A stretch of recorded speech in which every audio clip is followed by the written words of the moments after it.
Hey everyone, this is Katie, and I've decided to record a video of myself processing.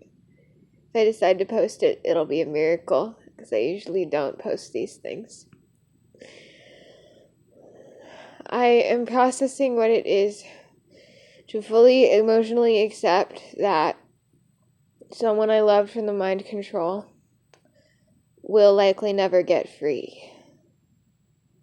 That he is only in his 20s right now and will likely spend the next several decades there unless some horrible trauma calls him out before then.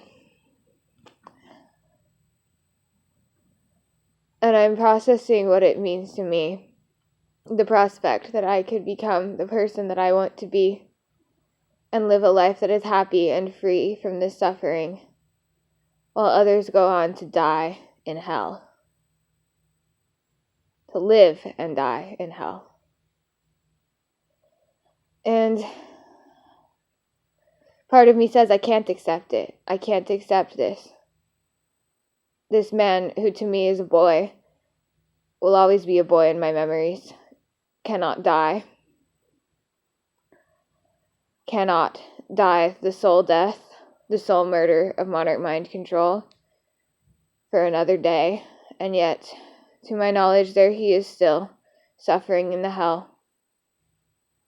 There's nothing I can do about it, nothing anyone can do about it, but share their light. Maybe someone on the inside will get him out, but I can't think about that anymore.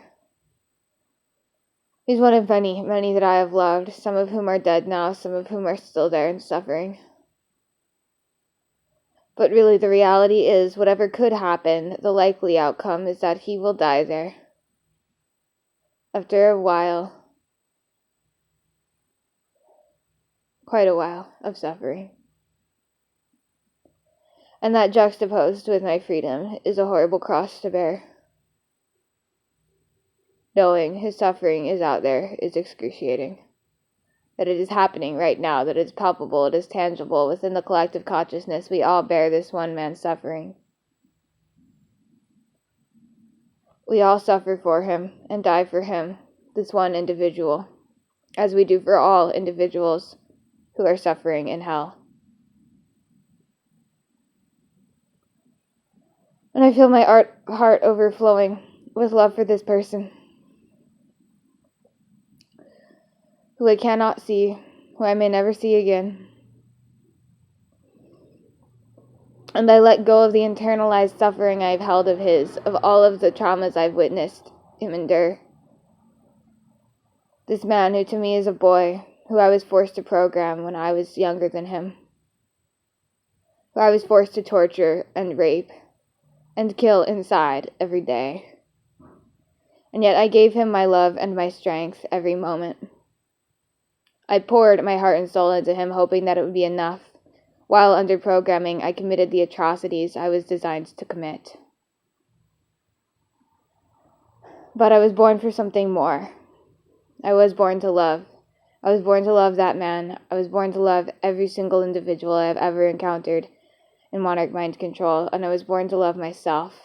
I was even born to love the people outside of it, outside of MK, which is inconceivable to me as I have yet to meet anyone. I am a part that has not ventured outside.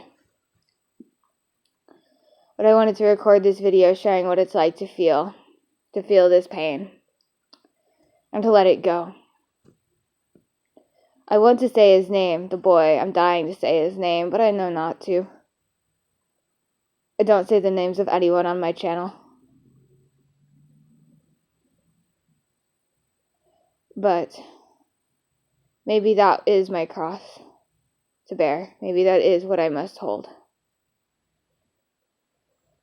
And someday I'll tell someone. Someday I'll say it. The name of this boy that I've loved so much. One of many faces. Lost in the mind control. I breathe in for him and I breathe out. I release the light and the love and the suffering. I open up my chest. I imagine it in my mind, opening up my chest, my inner body that holds the pain and the love, and I let it all free. And I see these little birds inside. A cage has been opened, and they fly away. And it's not fly away in the dissociative sense, not fly away in the Monarch mind control sense, but in the sense of real, genuine freedom. Because yes, birds do fly outside of mind control, physically and internally. It is not an escape, but peace, deep inner peace, as we, in this system, in Katie's system, let go of the pain. We let go of and release the false blame for having controlled him, for having controlled this boy. We let go of the idea that we were ever a perpetrator, for we did not choose. We did not choose what happened to him. The choice we made was to exercise the most control over ourselves we could so that we could survive. To exercise as much control over our desire to rescue him, to run away with him, because we knew what had happened the last time we tried. There was a boy, when we were 14, who we tried to save. We tried to run away with him, get free with him. They sent us both off to be reprogrammed separately. I survived, and he did not.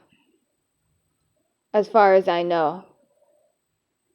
Perhaps there's a possibility he was spared and taken somewhere else, removed from his community, where we were both from.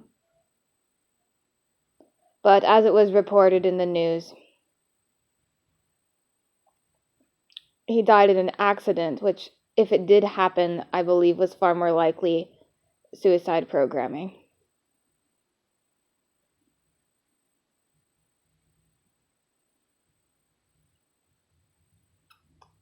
That boy and I promised each other we'd get free together.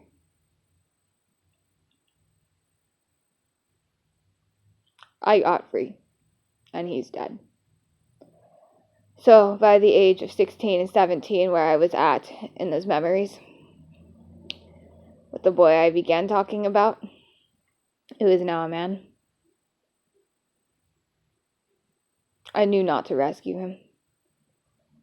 I knew to do my job, to follow my orders of programming him, so that he did not get killed too. Were I to wake him up too hard,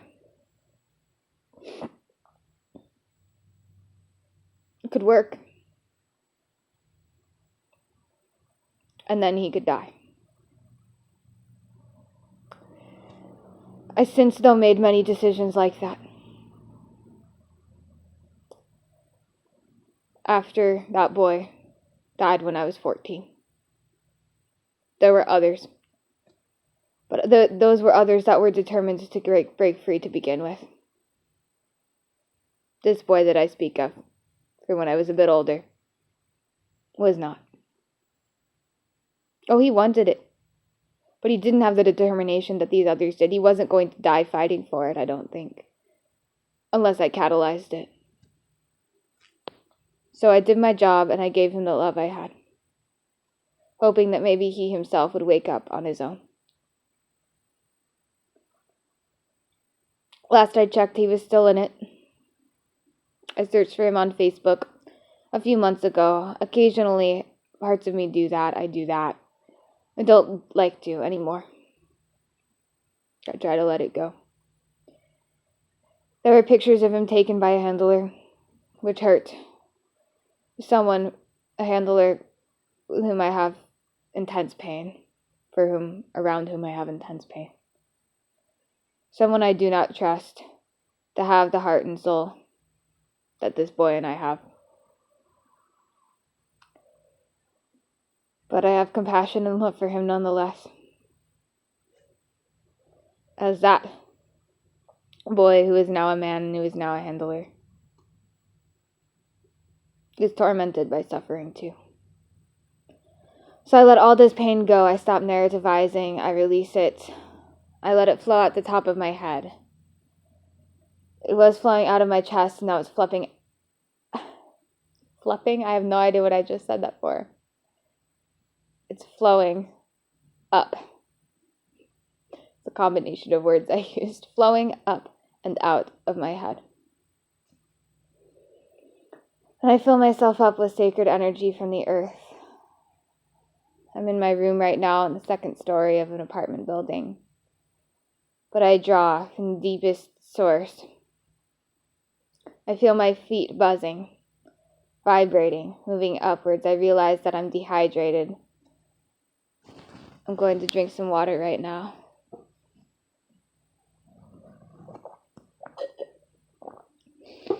I breathe and I notice the colors on this tray of cookies next to me that aren't very good, but they have beautiful colored jelly. That's why I got them.